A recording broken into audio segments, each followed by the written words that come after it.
Hey everybody, welcome to episode 66 of the Metal Detecting Show podcast. My name is Ciaran and I have been metal detecting now for nearly 30 years.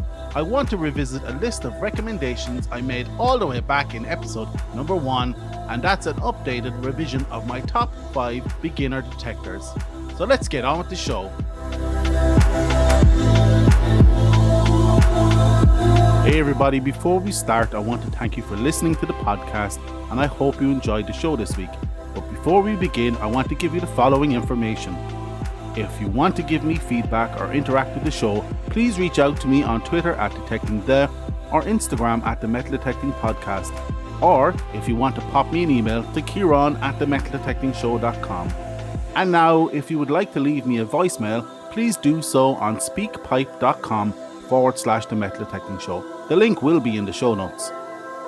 If you would like to buy me a coffee, you can actually do so now with buymeacoffee.com/metal detecting. And lastly, and most importantly, if you like this content, please don't hesitate to tell your friends and don't forget to hit that subscribe button.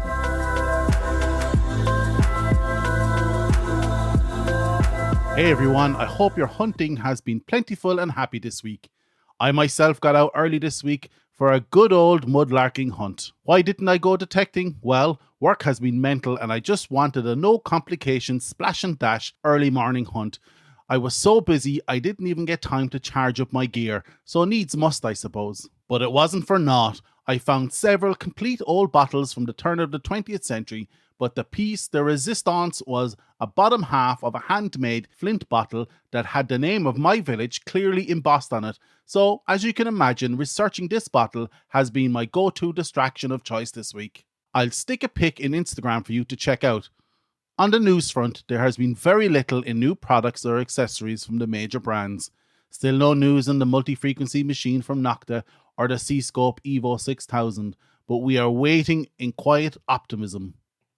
So this week, I want to give you my list of recommendations that I give when people ask me what's a good detector to begin with. I believe this is a fundamental decision that can make or break your perception of the hobby, and getting your choice wrong can be detrimental. There is 2 criteria that I like to stick to at the beginner level, the first being price. I always advise someone to spend somewhere in the region of $300. This is for several reasons. The first is that it is enough budget to guarantee a quality machine, but affordable, as $300 is small enough to save or to gather over a few odd jobs at the weekend. Now, don't get me wrong, $300 is a lot of money, but all these models have a lesser model available for a more tighter budget. It is also an easy target to reach for when you want to be able to say, my detector has paid for itself in its first 2 years. Plus, it's not so expensive that if you don't like the hobby, you won't be down too much money. And believe me, there are metal detectorists out there just waiting to snap up a bargain from someone who has bought a first expensive detector and didn't like the hobby and gave up. $300 is a good first step, but not too big a step to be painful if you want to pack it in. The second criteria is that a beginner detector must have a full feature set, or at least attempt to. Features like a VDI for target ID, discrimination, ground balance, either manual or automatic, sensitivity, etc., etc. Other criteria that can be included, but probably not as important, are: is it a reputable brand? Does the detector have a legitimate sales channel? Or are all its sales via Amazon, for example? The easiest way to avoid this is to use reputable resellers of detectors. Does it have a good online community to help you when you need it? All these things are important when selecting your first detector. Before I get into my top 5, I want to highlight what not to buy. Don't buy a cheap Chinesium knockoff. Don't go expensive just for flex appeal. And don't buy a detector that is designed for a specific niche. For example, I see a lot of beginners buying a Minelab Go Find. Now, there is nothing wrong with this detector except it is designed to be used and perfect for hiking, a la Adventures with Goat. So it is the ultimate mobile detector, but if your planned hunting will be on fields, then there is a problem with your niche detector. The coil is just too small for field detecting. I think you get the idea. So my top 5 beginner detectors for 2021 in no particular order are Starting with the dark horse of the list, the Fisher F22, one of the most highly rated detectors online and is in everyone's top 5. Completely weatherproof and rock solid, the F22 excels in its simplicity. For example, although it doesn't have a rechargeable battery, it operates with 2 AA batteries that can give 25 plus hours of hunting. And I know when I started out with my first detector, I would have killed for this feature, as the cost of 2 9-volt batteries every week was a right pain in the ass. This bulletproof detector comes with sensitivity adjustment, a VDI, discrimination, 4 modes of operation, pinpoint, the list goes on and on, all packed into a super lightweight frame. Next on my list is America's sweetheart, the Garrett Ace 300. Comes with very similar features as the F22, but not as granular in its scale. Comes with a nice suite of accessories including headphones, and a key feature is its adjustable frequency, allowing you to minimize chatter from the field. Another key win for Garrett is the community and range of accessories available due to the extensive Garrett ecosystem and choice of aftermarket coils. Up next, I would recommend the Nocta Macro Simplex, the Taylor Swift of detectors right now. Most listeners will remember my review of this super popular and solid hit across the board detector with all the advanced features crammed into a sub $300 package. Again, features essentially the same as the F22 and the Ace 300, but coupled with a rock solid conductivity target ID and Bluetooth module, allowing you to drive a set of wireless headphones.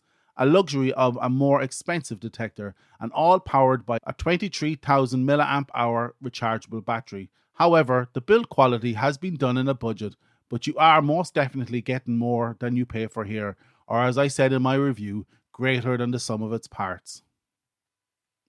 Right, we're in the end game now. Next, I would recommend the Minelab Vanquish 440, which comes with the majority of features of the Equinox 600, 800 and the previous detectors. An advanced level detector for half the price. Doesn't come with Bluetooth, nor is it waterproof like the rest on the list. It is, however, equipped with multi-IQ, which is the latest in detecting tech, till someone comes out with something new, I suppose. This is a detector that could sit on the intermediate bracket or even the advanced with a few accessories quite easily. Not as popular as it should be, but worth every penny. Finally, on the list is the Quest Q30, one to potentially take Taylor Swift's Simplex crown. Just listen to the list of features coming as standard.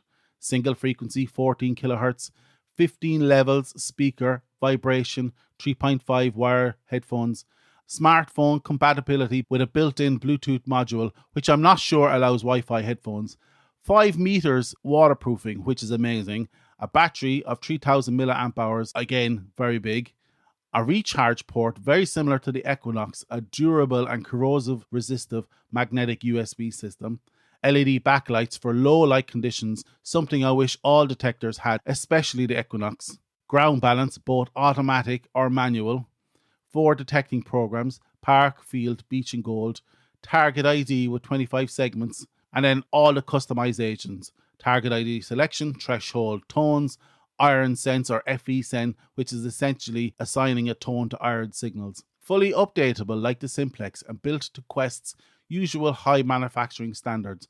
All the Quest features seem to ramp up the features available on the other detectors on the list. Definitely one to watch for in 2021, and wasn't on my initial list at the start of the podcast 18 months ago. So that's my beginner detector list. The Fisher F22, Garrett Ace 300, the Nocta Macro Simplex, Minelab 440 Vanquish, and the Quest Q30. Why didn't I rank them? Well, because it doesn't matter which is best. All these detectors do the same job very well, with some packing advanced features and tech, and all are priced around the $300 mark. And I would have no qualms about using any of them as my daily detector or recommending any of these. And ultimately, no detector is best. All I want is someone to come away from listening this week with a solid recommendation from someone who is not trying to sell them a detector that may not be suitable for a beginner. So this is my safe list of $300 detectors.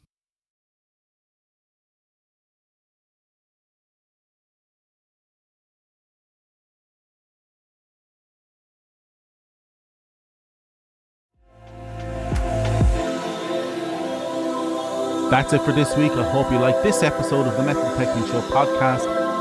Check out our website, www.themetaldetectingshow.com, for this episode's show notes.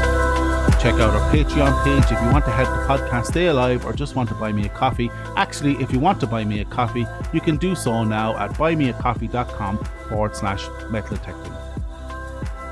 If you'd like to leave me a voicemail, please do so on speakpipe.com/the Metal Detecting Show. The link will be in the show notes. And if you feel like taking your appreciation to the next level, feel free to leave me a positive review on any podcast directory of your choice.